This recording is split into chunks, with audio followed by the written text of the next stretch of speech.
Hello and welcome to the 6 Degrees of Feature Film podcast. I am Captain Willard, also known as Brienne, also known as Miss Movies. And I'm Stacey Howard, also known as Dennis Hopper. Sure. Do Sure, we let's go remember with Dennis Hopper's name in our feature film, which is going to be Apocalypse Now?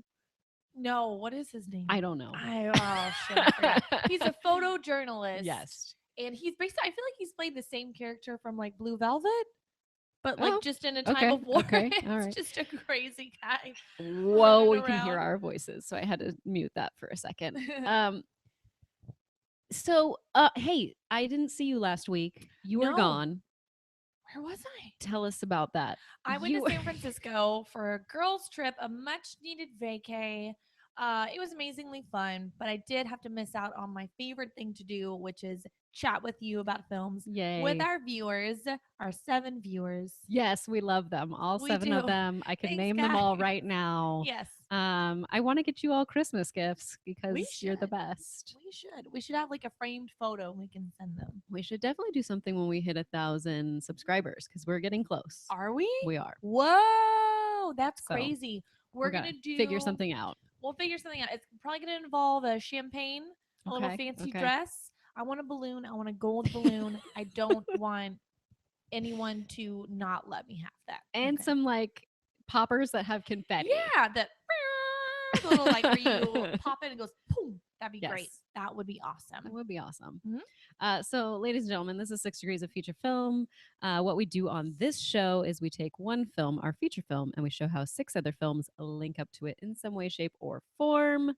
I was thinking about some of our past links the other day, and I was enjoying when we did like famous, songs that have really like emerged from movies, and we were Mhm. talking about Batman Forever and how Uh-huh. Kiss from a Rose was like, Yes. the song of the Mhm. year and stuff Mhm. like that. So I was thinking about that the other day. Oh, that's nice. Yes. That's nice. Oh, okay. Okay. I do. I like when movies launch a song and then Mhm. you can't separate those two. You know, like you can't think about the movie without hearing the song, and you can't think about Mhm. the you can't hear the song without thinking about the movie. So, Sure. mm-hmm.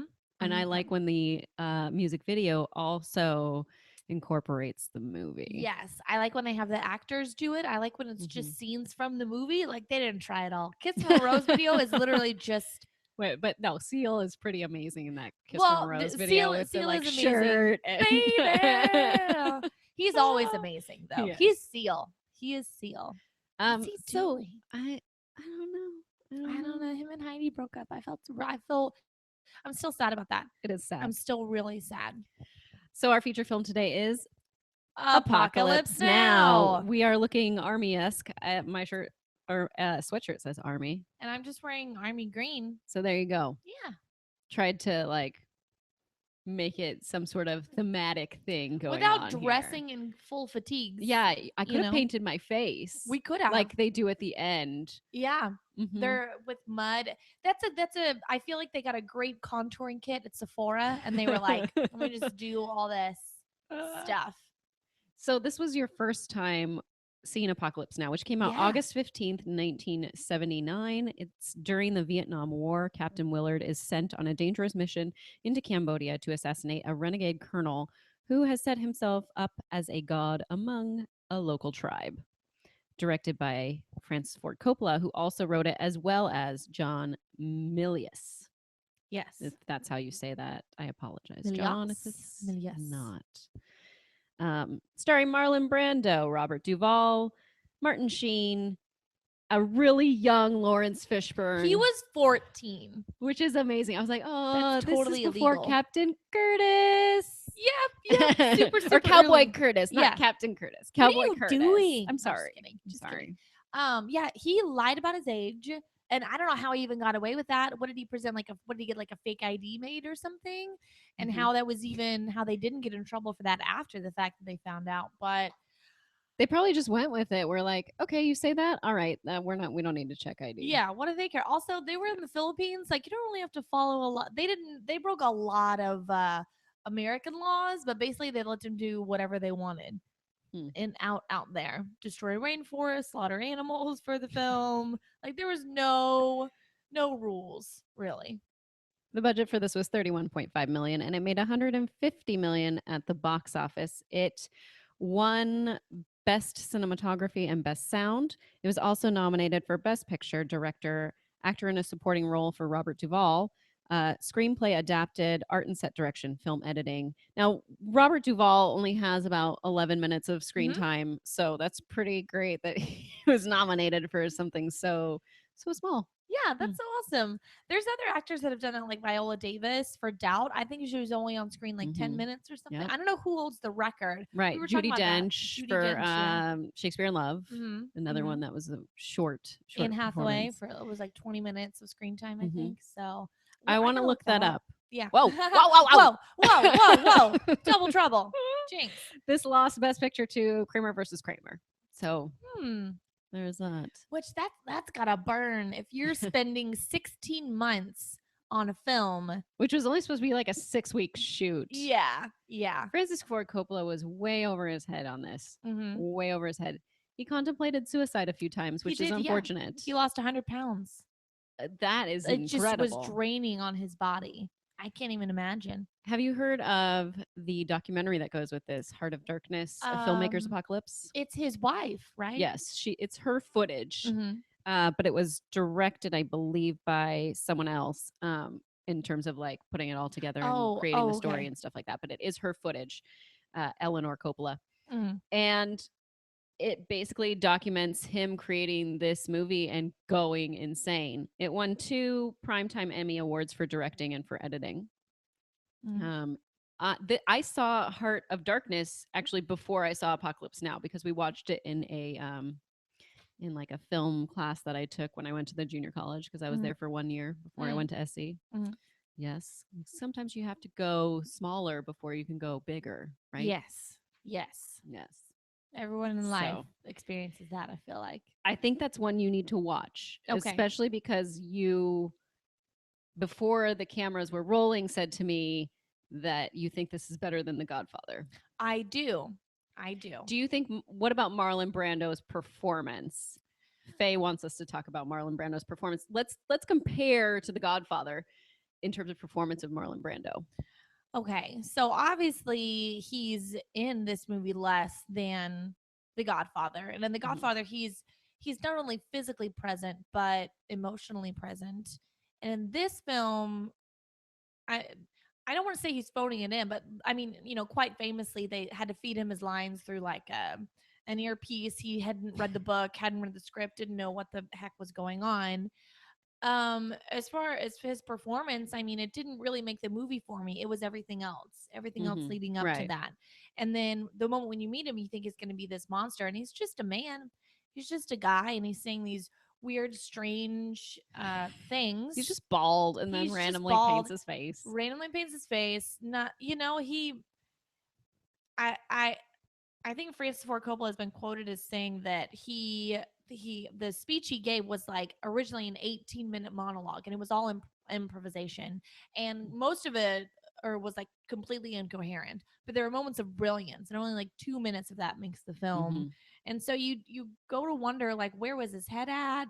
I mean, what even happened? But I don't know. Like it was everything else. It was everyone else's performance. I know he's the big get is Marlon Brando, but I didn't really care about his performance a Right. whole lot. Martin Sheen is the one Martin that Sheen's carries brilliant. the film. Yes. And I think it isn't until the moment where they meet up with the boat. Mhm. This like scene gets me every time, and the woman is trying to protect this dog, Yeah. but Lawrence Fishburne ends up shooting everyone up, Mhm.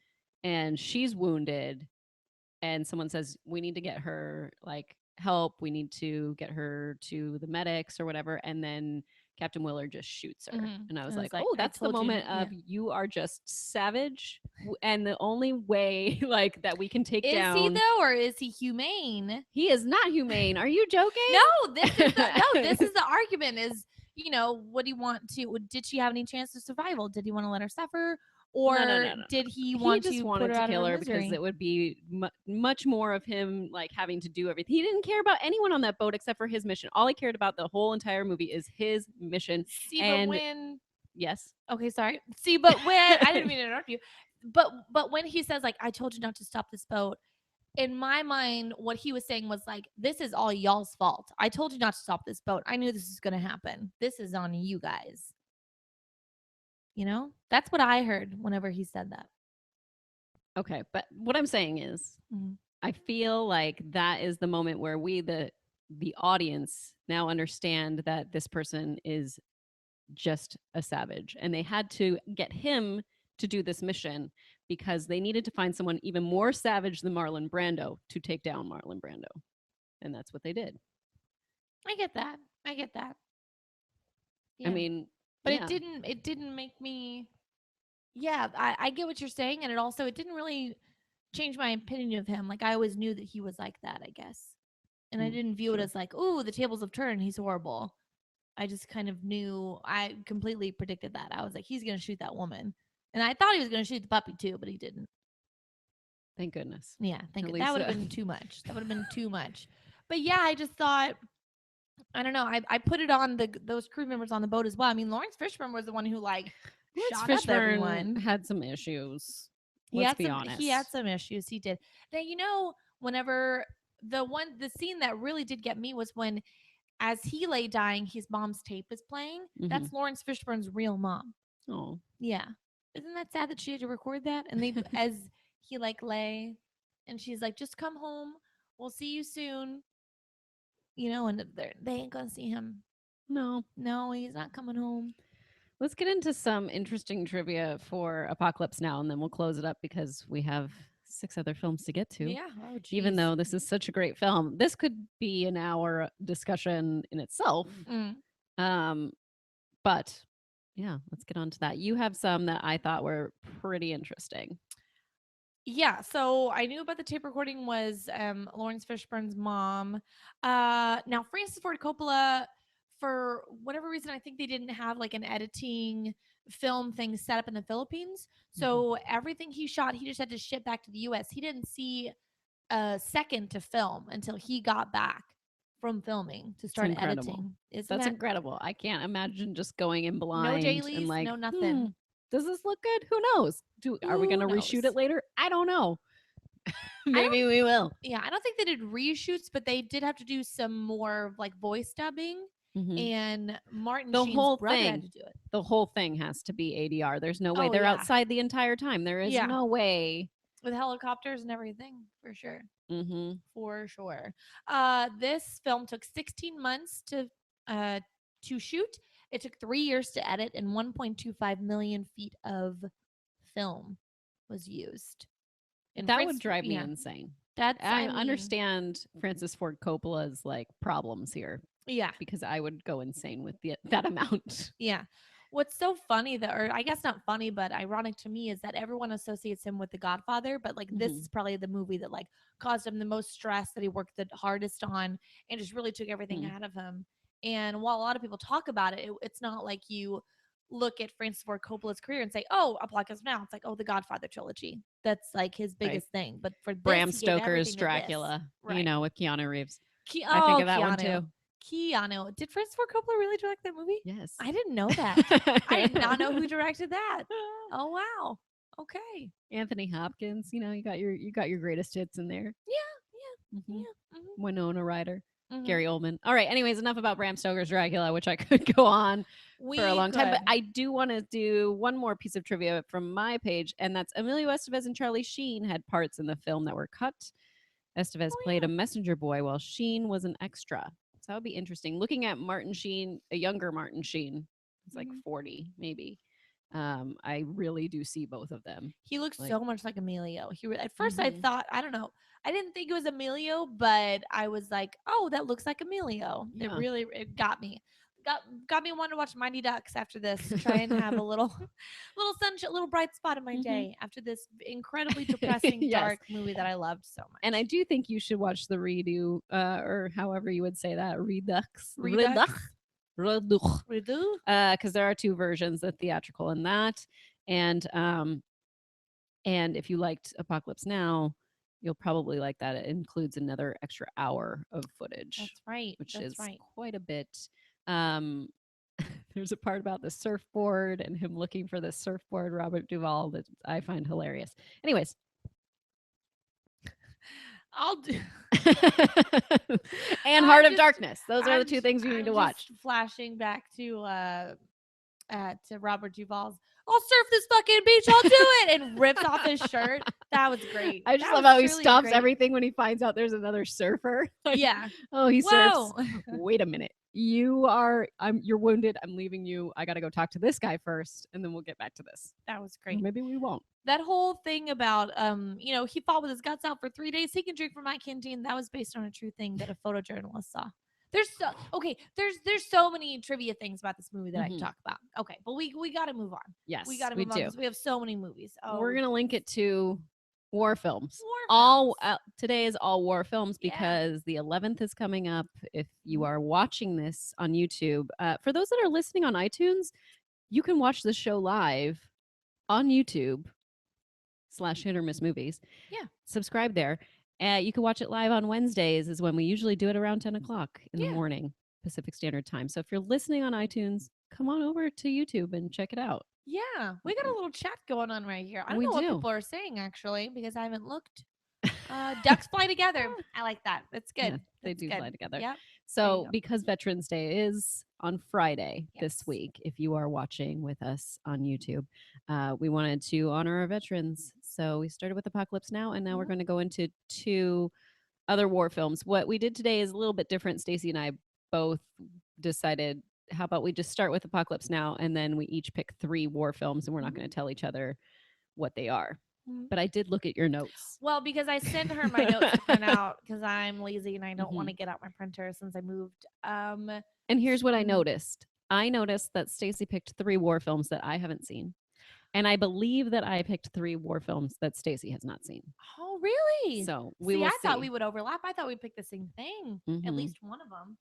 Yeah, no Why- overlap. Why I mean, there's okay. tons of war films, but you go to the greatest hits a lot of times, and Yeah. maybe you don't see certain things or you miss them for some reason. Yeah. Or sometimes you like a lot of people, or you mentioned Braveheart, Mhm. and when we were trying to figure out what movies to do, I don't look at Braveheart as a war film. What? I don't. It's all about war. I know it's about war, but I don't look at it as a war film. Like I All look at right. it as a story of one man, and it happens to be set in a time of war because he's a warrior, a leader of men, if you will. But I just don't. I don't look at Braveheart and think, oh, that's a war film. You know, it's I don't know. I view it as a drama. Okay. Yeah, action drama. Would you like to go first? Sure, why not? Okay, so moving along with the kind of theme of Vietnam War, I went with one of, if not the best performance from Tom Cruise in a movie, Born on the 4th of July. Okay, so Nice. this came out in 1989, directed by Oliver Stone. It's the biography of Ron Kovic. Paralyzed in the Vietnam War, he becomes an anti-war and pro-human rights political activist after feeling betrayed by the country he fought for. Stars Tom Cruise, Raymond J. Barry, Caroline Cava, Stephen Baldwin, Keira Sedgwick, Willem Dafoe. They have a great fight with in a wheelchair. They have a wheelchair fight. Oh, interesting. I haven't seen this movie in a while, in a couple of years, but it won Oscar for Best Director in Editing, and it was nominated for a picture, for Best Actor in a Leading Role for Tommy Boy, Best Screenplay, Cinematography, Sound, and Original Score. And it lost Best Picture to Driving Miss Daisy. Really? Yes. Did not even look that up. Wow. I know that because I messed that up when fact checking on movie fights once, and I will never forget it now. Okay. Don't there you you go. love when people just shame you into remembering do. things and performing well? I like that. I like that. You know what happens, because when you pull up IMDb, the way they separate the won and the nominated are not very well. Like if you just look at it, it looks like all one thing. Yeah. So I don't like that. I blame myself and I blame the internet. It's dumb. It's dumb. Anyway, It's dumb things. there you go. Yeah, so this movie really showcased Tom Cruise's range. I mean, before he had been, an action star or, in risky business or Top Gun didn't come until like the 90s, right? Mhm. So this was before that, but it showcased what he could do as an actor besides just be the kind of handsome leading man or leading guy rather, because I don't think a lot of people had viewed him as a man up until this point.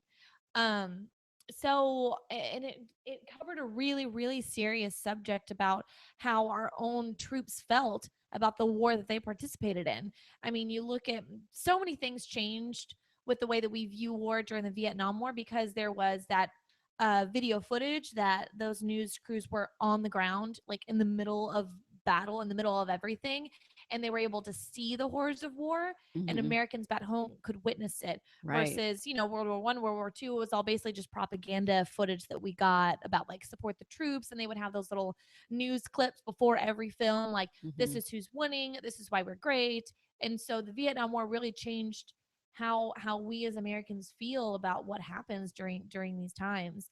And the way that the soul, and because of that, and because so many people were now against the war and protesting, these soldiers weren't celebrated when they came home. They felt so isolated and alone, and not only were they ashamed of what they did over there, but no one else supported them back at home. Their own friends and family were like, I saw what happened over there.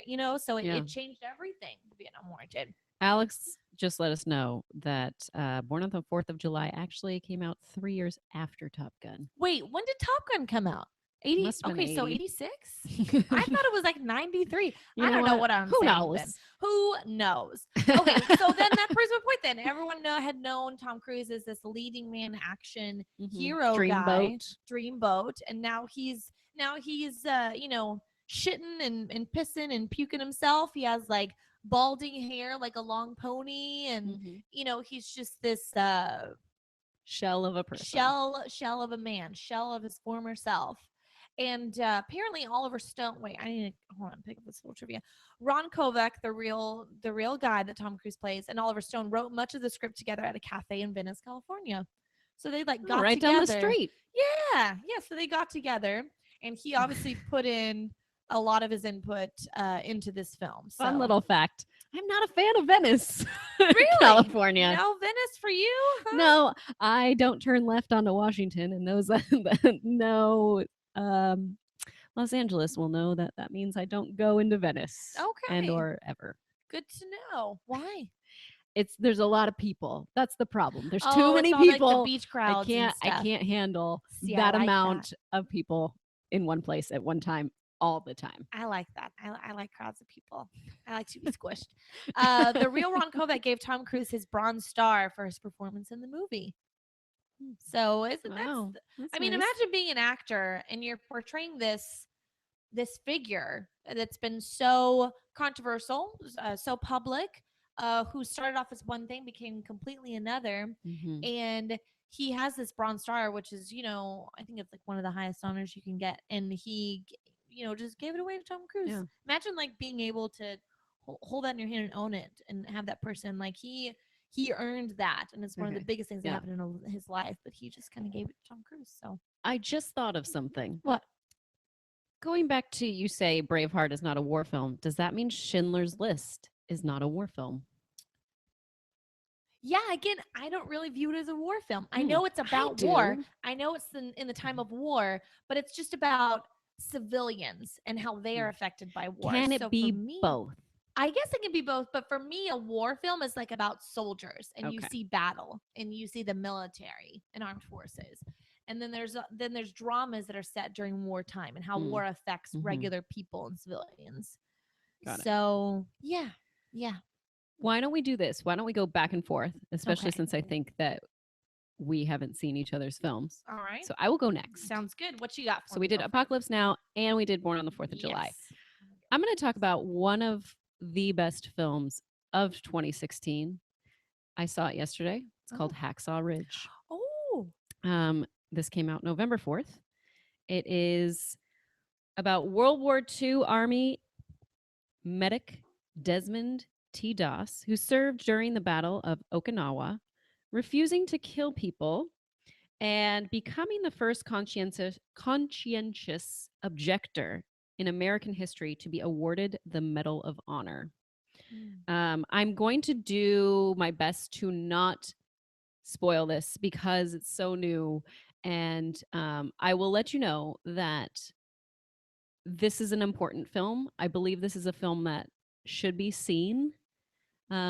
It's beautifully shot. The colorization of this film, as well as the colorization of Apocalypse Now, is like something that I don't feel we see enough of. Like Mhm. it's beautifully colorized, Mhm. and not like in a way that like washes it out. Like, oh, this is a pan and scan movie. Like, no, this Mhm. like really looks like it's an epic film, and Luke Bracey is my new boyfriend. Oh, okay. So Who's yeah, that? he he's one of the soldiers in the movie. So you'll see him. I was like, who is this guy? And I looked him up, and I haven't really seen anything else that he's done. So this is kind of Luke the Bracey. first Okay. thing that I noticed him in.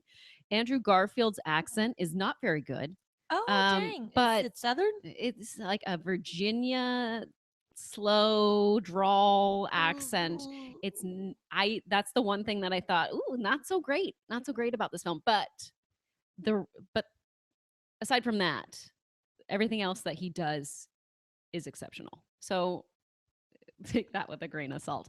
Um, by the end, I was definitely crying Mhm. because it's just so powerful, and they do that thing that I love about every film that's about a true story is at the end they like show the real people, Ooh, I like that and I too. love that, and that's where it was like, oh my god, Mhm. I can't believe this. But it's I highly recommend it to anyone. I think this will probably be nominated for Oscars. Okay. And I also want to know, I'm interested in finding out the more sensationalized parts of this film Yeah. because I want to know what the combat scenes are so brutal, Mm. so brutal. I haven't seen that since probably Saving Private Ryan. Like this is up there with Saving Really? Private Ryan Oh, to me. dang. Okay. Um, but the lady next to me like could not. She was like, Jesus Christ, so many times. This older woman. Oh my god. I really loved her.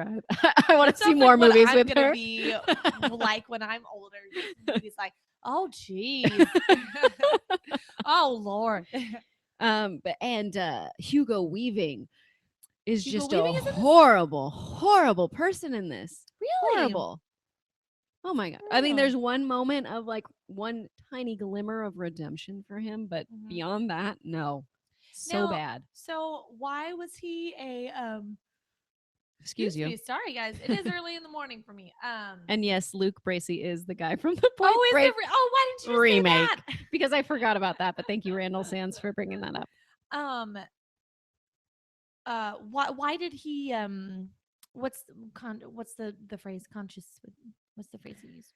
Conscientious objector. Why was he a conscientious objector? What were Because his he reasons in the what he was film? saying is I am not going to pick up a gun. I Mhm. don't believe in killing people, Mhm. but I am enlisting to help people. And they would push back on him and say like you can't do this. You can't go and not defend yourself. You're going to need to defend yourself. You're just going to get killed if you Mhm. don't. Mhm. But you'll find out what happens. I mean, Okay. it's Well, I incredible. was It's an kind of wondering, incredible like, is it story. for religious reasons? It's for religious reasons. He Okay. carries a Bible through the movie. Okay. Mhm. That was really the only thing that kind of deterred me from seeing this. Yet I'll probably see it in theaters. It's just because I'm not religious, and so whenever that comes up in a film, it's hard for me to kind of empathize or sympathize with that Mhm. character, just because that's not my views. But Mhm. as long as it's filmed well and There is another well acted, reason why he won't pick up a gun, but okay, that one is not known, and so I don't want to reveal that to you. okay, gotcha. Yeah. All right, so So there's not just religion. okay, Mhm. okay, gotcha. So there you go. I don't think that Andrew Garfield will get nominated for any sort of acting on this at all. I think this could be nominated for a best picture. Maybe. But there's got to be something in there. It's just so well shot that I can't imagine it not getting recognized for something. Mhm. Okay. That sounds Are great. we ready to recognize Mel Gibson again? Are we ready to do that? I mean, it's been over 10 years. So wait, did he direct He this? directed it. Oh wow. Okay. That's the question. I don't know. I don't know. It's so hard for me to support It's him. hard. Yes, he's a great actor. Yes, he's a great director. Yes, he's a great Mhm. everything when it comes to film, but he is a pretty garbage person, at least when he drinks. Mhm. He reveals what he really thinks about people. So Do you think the 10 years struggle is is real. enough time for someone to change? I mean, Roman Polanski won Best Director for The Pianist, and Right. he was, accused of child rape for with that little girl, 14 years Yeah. old. He gave her like quaaludes and like had sex with her. Statutory rape, excuse me. So, I haven't seen that film. it's been proven that Hollywood really doesn't care about that. They care about the art. It's all about the art. So I don't know. I don't know what I really don't know what to think about that. I know what I have as my personal opinion about those people in their as people, Mhm. but how does a lot of people it affects their viewing of those people's works. So Right. I don't know. And speaking of The Pianist. Yeah, that's my next film. Okay, so we talked earlier about what makes a film a war film. Is Mhm. it for me, at least when we've talked about war films before, because we have done a previous podcast about war films, We and there's did. so many that you can't just do it all in one. So we're doing it again. For me, it's about soldiers. It's about the military. You see battle. It's about that war. But then there are also other films which I don't really consider necessarily war films that are about a person's story. Usually, it's a civilian and it's a drama that happens to be set in wartime, and it shows how the war is affecting those people, how it affects Mhm. their family and friends, how it affects themselves and their life. So my next two my so I guess this falls into that category then, and the other one Okay. probably not so because it's going to kind of count because he's a soldier. But anyway, so this film is The Pianist. It came out in 2002, directed by Roman Polanski. A Polish Jewish musician struggles to survive the destruction of the Warsaw Ghetto in World War II. Now, of course, very famously, Adrian Brody Mhm. portrayed the lead character, Amelia Fox, Michael Zabrowski, Ed Stoppard, Maureen Lipman, Frank Finlay, Jessica Kate Meyer, and a lot of incredible actors that I cannot pronounce their Yeah. names. I apologize, guys. It won the Oscar for Best Actor and Best Director, which Right. Polanski couldn't accept because Wait. he is Yeah. living in. He He can't cannot come back come to into the the U.S. United because States. he'll be arrested for what happened for Um statutory rape. question. Yeah. Is this the Oscars where Adrian Brody made out with Yes. Halle Berry? Yes, Okay. it absolutely is. I guess I should say kissed He Halle guessed Berry well, rather he kind of than he did the dip. He did the little dip. It was romantic and shocking and funny and Mhm. just an odd Oscar moment to have in history. But yeah, and he has the thing about Adrian Brody as an actor is that he's an incredible actor, but his movie choices are very odd sometimes. He He does do some really interesting picks stuff like The Jacket. yeah, That the was jacket was weird. interesting. That was with Keira Knightley, Yeah. right? I remember that one. And he'll do I remember him in Hollywoodland. He played the detective. Mhm. He's been he's been in just a bunch of indie films, and he just hasn't reached no other film has reached this level of fame, of attention, Mhm. of box office success. So The Pianist is probably what it is what he is most famously known for. But I think he has uh an incredible range as an actor, and he's just such an interesting. He has such an interesting face, and it's just such a weird like personality, and yet Right. he's like very charming with the ladies. He always dates models. Of course. He, I mean, what actor well, doesn't? no, Come but on. like he's one of those guys that are kind of like what's it called? Who's the lead singer of Maroon 5? What's his name? Dude, I don't know. Adam Levine is he always has like a gorgeous model on his arm and is like known as being very charming. And Mhm. apparently Adrian Brody, who is not an attractive man in really any sense, is like he like kills it. He's getting a lot of it I can see an attraction to him though. because he's super talented. That's what I'm saying. Like he is this like Sure. oddball, just just Artist. bursting with artistry and accomplishments and talent, and you just can't help but be drawn to that. Anyway, that has nothing to do with this film. So sorry, guys. Once again, going off on a tangent. Damn it. Um, let's see. So I have a few bits of trivia for it. During shooting of the movie, while scouting locations in Krakow, how do you pronounce it? Roman Polanski met a man who had helped Polanski's family survive the war. For those of you that don't know, Roman Polanski's family, he went through the Holocaust. Both his parents were sent to concentration camps.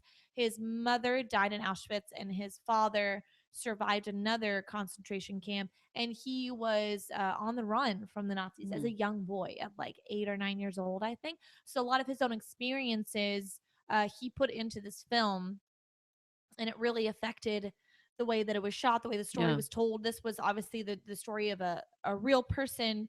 And I think even if, a lot of the details maybe weren't quite historically accurate as far as like what happened to him, Roman Polanski just used his own experience to say, no, this is what it was like, and this is what happened during that time. So it's incredibly moving, depressing, intense film, and Adrian Brody's performance just makes it.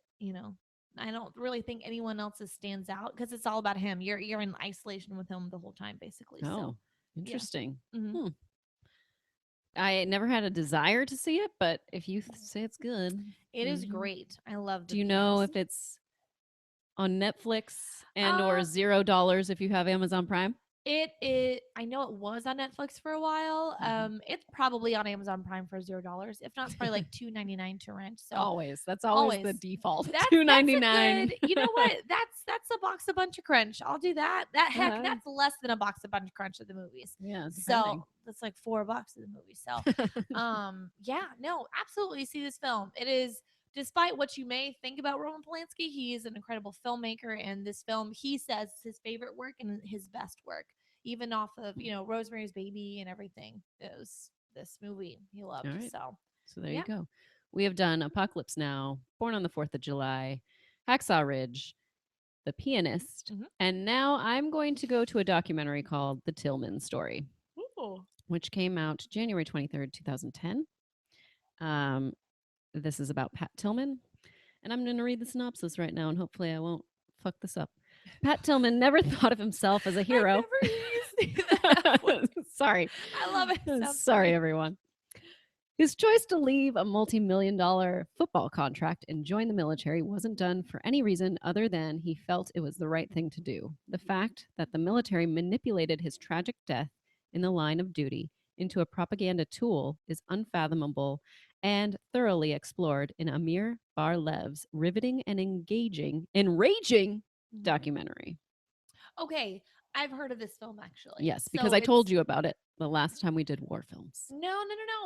Okay. I've seen like the trailer for this, or I Okay. saw like a 60-minute special or whatever. It was him and Sure. his brother joined, right? Yes. Yes. Okay. Correct. Okay. Got it. Okay. So Josh Brolin narrates this, and then the real life people are Pat Tillman, Marie Tillman, Kevin Tillman, which is his brother that also enlisted with him, hmm his younger brother Richard Tillman, who's about my age, his mother Mary, and his father Pat Senior, as well as other like government officials that you see during this documentary. Um, so Barlev began work on the documentary in 2007 during the congressional hearings on the incident. He asked the family for their cooperation for 7 months until they agreed to participate, which I can see why you would be not interested in talking to a filmmaker because you just have to like keep bringing up the memories of what happened. At the box office, it made 798,000, and I actually this is a this is an interesting documentary, and I think it's one that's important to see. But I also feel that even more important is Marie Tillman's book, The Letter. I don't read books, but hmm I read Marie Tillman's book, The Letter. And the reason why I did that is because I grew up in Almaden, which is where the Tillmans grew up. I know Marie Tillman. I knew her as Marie Ugenti before she married Pat. Um, so there are some connections. Like I know exactly where his house is. Like I know where hmm he grew up, and it's kind hmm of weird that someone first of all, kind of became this public figure Mhm. and then had a tragic death Mhm. and a cover up on top of that. Mhm. Um, I think her book, The Letter, like really shows a full picture of who this person is and was. And it's very beautifully written. The letter is basically what, and she goes into it in like the first two chapters of what it says in the letter. That's not like the question throughout the entire book. Mhm. But it's basically before he left for war, they recommend that you write a letter to your significant other and your family in the event that you don't return. Mhm. And so she had the letter when he left, and it was a like, keep this, Mhm. and hopefully you won't need to open it sort Mhm. of situation. And then it goes over what is in that letter.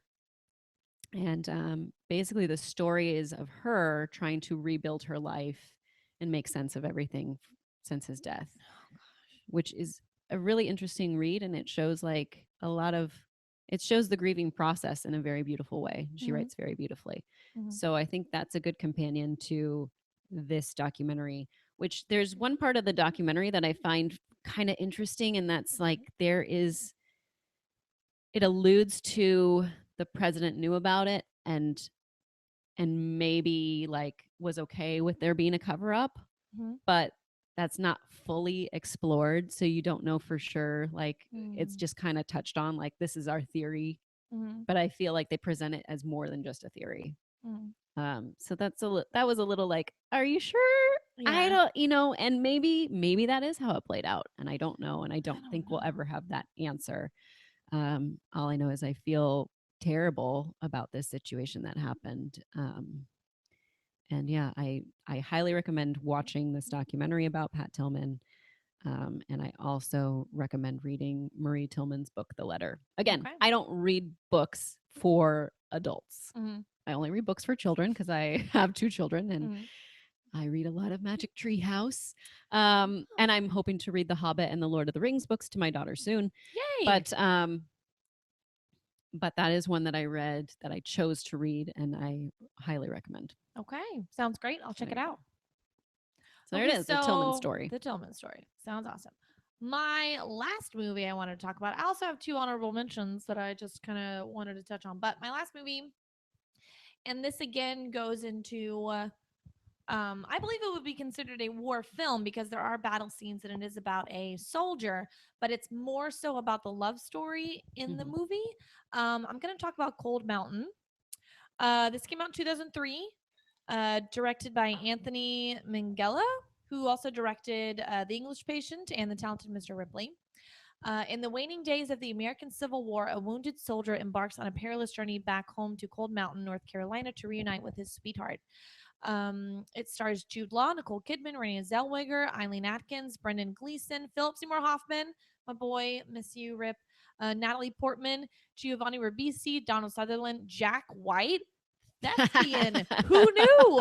Guys, the singer of The what White the White Stripes. Stripes is like a great actor. And him and Renee Zellweger also dated after this movie, which is super Huh. random and couldn't picture them as a couple together, but very odd.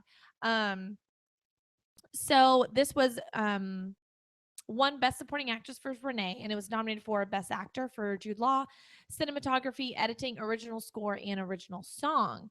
This is one of those movies that it's just this like sweeping epic journey of Mhm. love and loss and trying to get back home, and it is the Odyssey in a sense. You know, a lot of films have been kind of modeled after that, and it's about a lone man trying to get back home and all the trials and tribulations he has to go through to do that, and all of his obstacles, and it's just, I feel like an incredible representation of the different areas, the different sides you could be on. Families Mm. were ripped apart.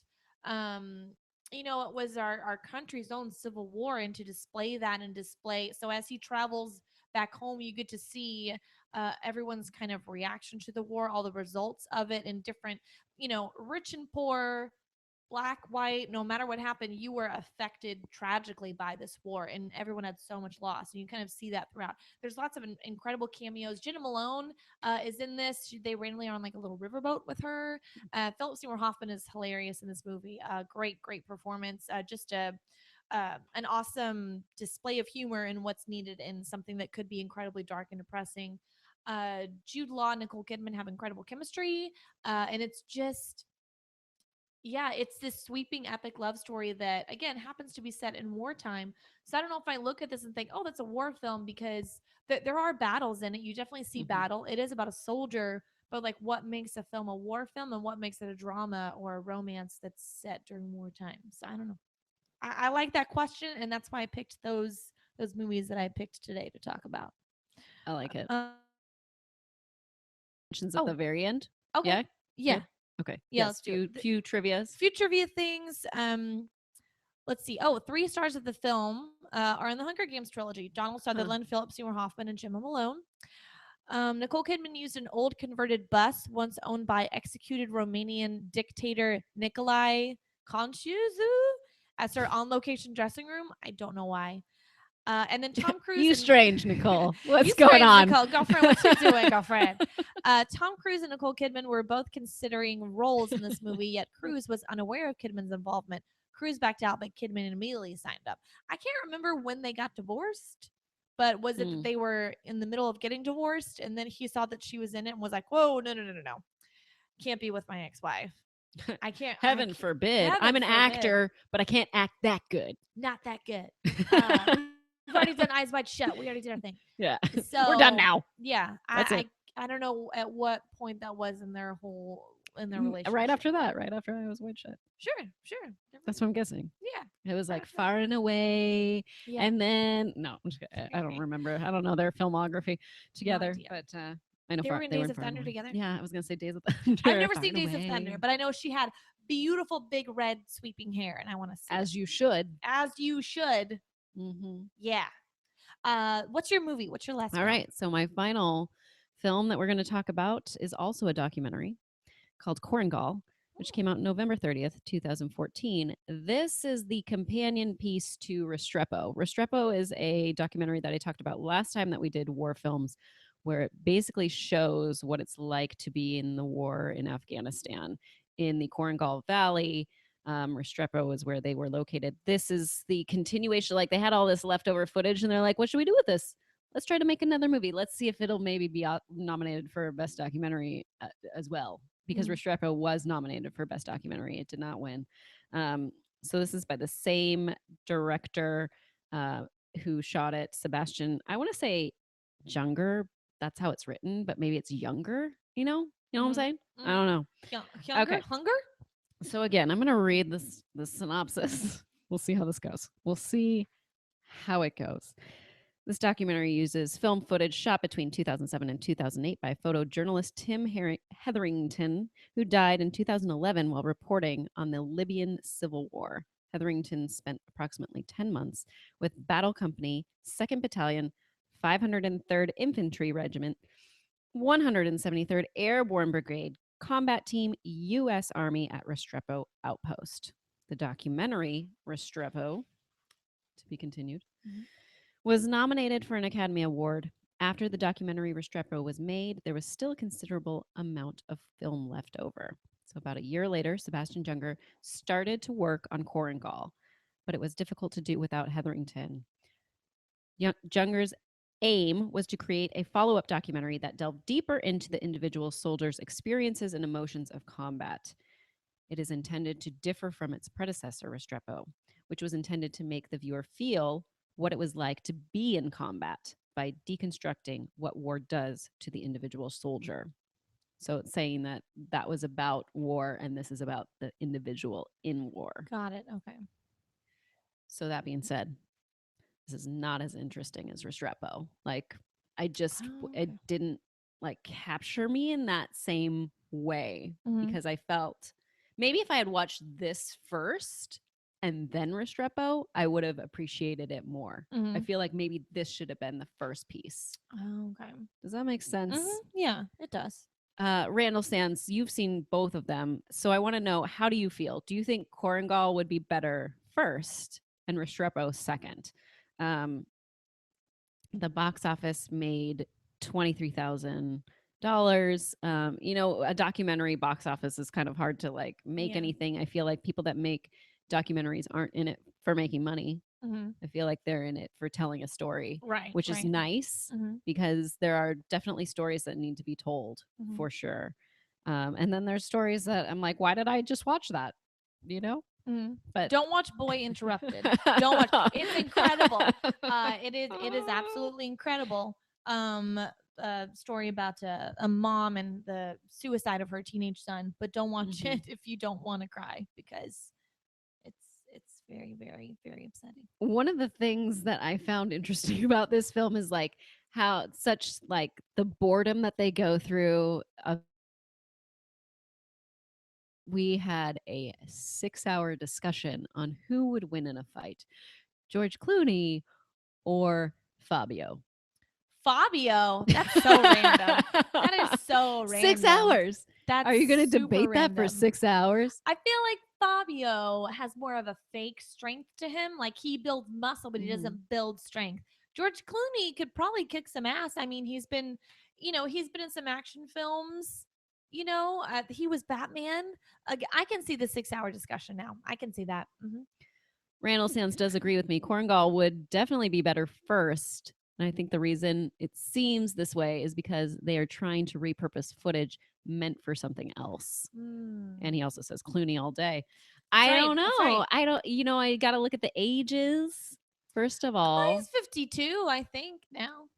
I don't think that's Clooney better. or yeah, yeah, Clooney yeah, is, yeah. yeah. But what about Fabio? He could be like in his 60s. He might. You could also pull Fabio by the hair. You can grab him by that What if he hair. doesn't have that hair anymore? He does though. He still What if he has it. braids it? What if he does like the cornrows thing like they do in UFC? Maybe. If they're ready for that kind Can of you fight. imagine Fabio with cornrows? Oh my god. I Oh my can. god. I think that would That's be pretty amazing. insane. I want to see like a Photoshop of this, the two of them We'll see. duking it out. Yes, please Anyways, someone Photoshop that.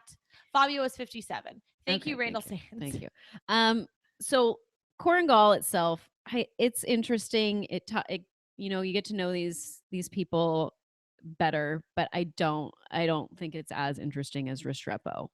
Mhm. So I would say if you're gonna watch a documentary that you want to feel like what is it like to be in war, watch Restrepo. Mhm.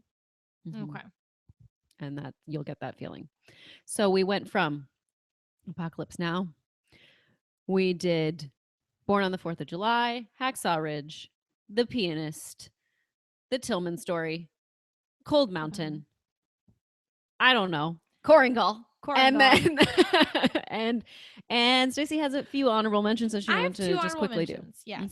Mhm. One is again, it's that is it a war film? It's about, someone who does become a soldier. There are some incredible battle scenes or scenes about war, but it's also about a love story, Atonement.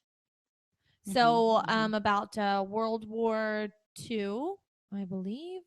I can't remember if it's World War One or Yeah, World War Keira II. Knightley, Yeah, Keira Knightley, the James professor, McAvoy. James McAvoy. hmm Yes. Benedict Cumberbatch is in that as a bad guy, Mhm. pretty much before he was known as Benedict Stephen Cumberbuns, Strange. ex Oh. Benedict Cumberbuns, as Doctor Strange.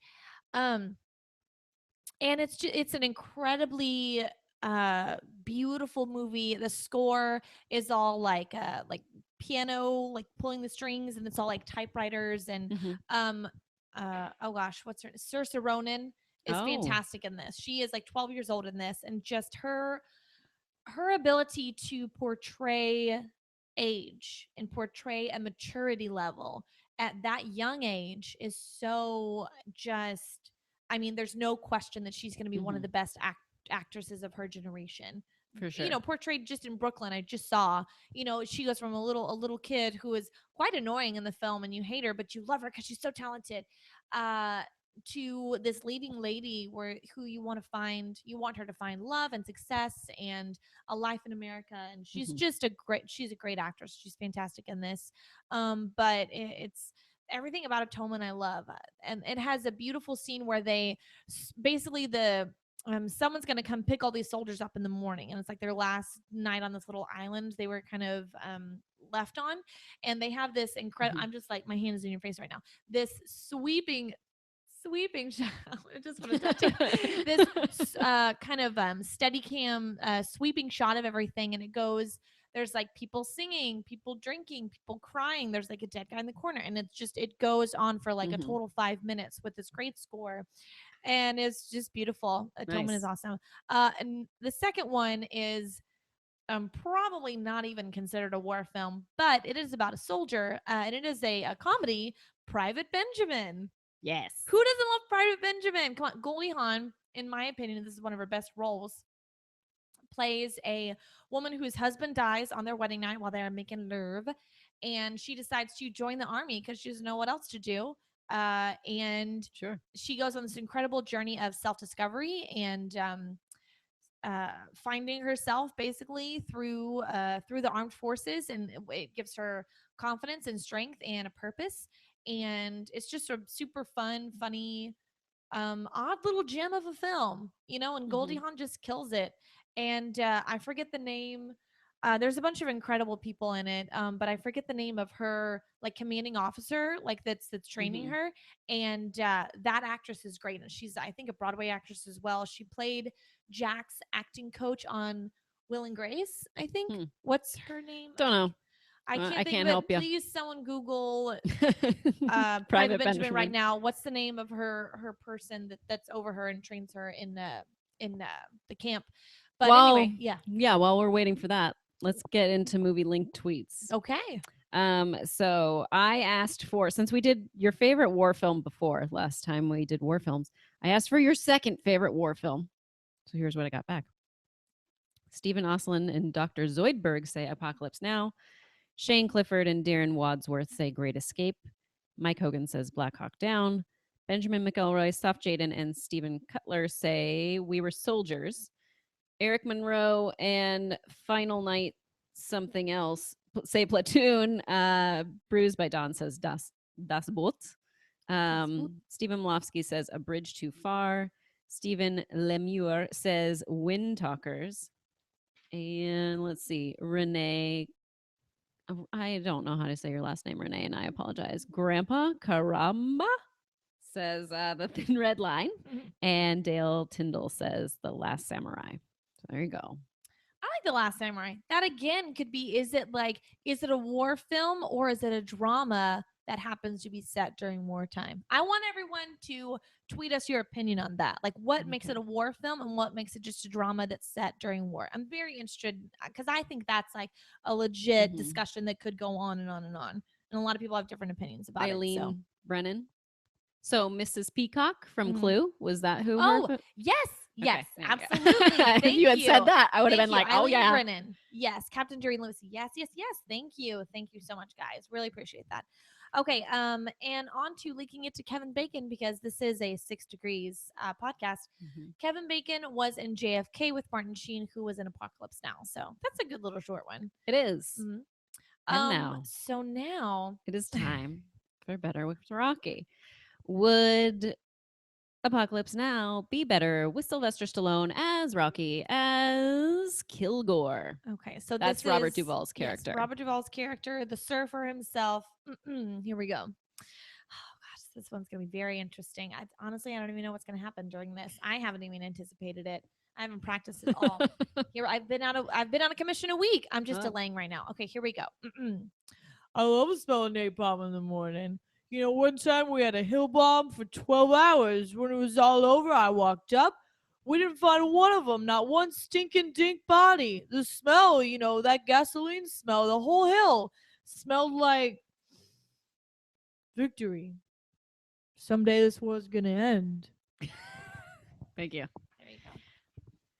Ah, that was Guys. great. That was great. I'm so excited that we Yes. were able to do this today.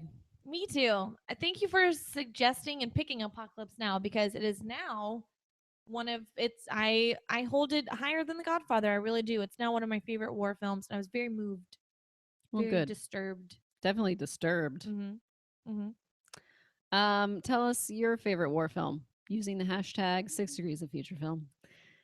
And Stacy, we're at the end of our show. So where can No! people find you? You can find me on Twitter at SLHoward2012 and on Instagram at Stacey O. Howard. Tweeting about movies all day, being depressed about things, excited about stuff, tweeting at Gary Busey. Where can we find you? You can find me trying to figure out my point of view for this election because I know I'm going to have to say something about it at some point on some podcast that I'm going on next week called Kind of Funny, also known as Ooh. the Graham over Greggy Show. And you can find me doing that. You can find me on Twitter at Miss Movies. There it is. The end. Please subscribe to our channel, Hit or Miss Movies. That's this channel.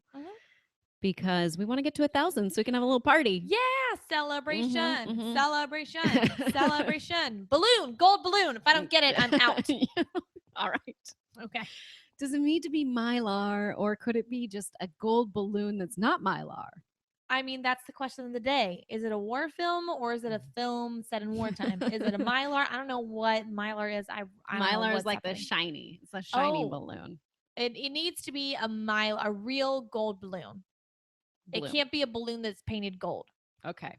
Yeah. Can't be a latex balloon. Can't be a latex Got balloon. it. No. All right. Thank you all for joining us today. We will see you next time. Bye. Bye, guys. Bye. Bye. Bye. Bye. Bye. Bye. Bye. Bye. Bye. Bye. Bye. Bye. Bye. Bye. Bye. Bye.